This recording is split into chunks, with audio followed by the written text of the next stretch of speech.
ധൃതരാഷ്ട്രർക്ക് വിതുരർ എന്നൊരു സഹോദരനുണ്ടായിരുന്നു. അദ്ദേഹം പണ്ഡിതനും നീതിമാനുമായിരുന്നു. തന്റെ ദുഷ്ടനായ ദുര്യോധനനെ നിരാകരിക്കാൻ വിതുരർ ധൃതരാഷ്ട്രനോട് ഉപദേശിച്ചു. ഇതു കാരണം ദുര്യോധനൻ വിതുരനെ അധിക്ഷേപിച്ചു.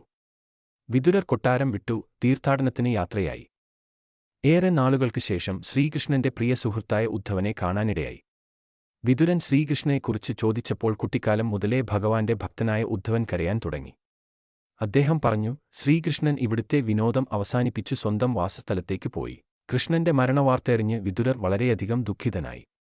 ലോകം വിടുന്നതിനു മുമ്പ് കൃഷ്ണൻ തനിക്ക് തന്റെ അവസാന ഉപദേശങ്ങൾ നൽകിയതെങ്ങനെയെന്ന് ഉദ്ധവർ പറഞ്ഞു.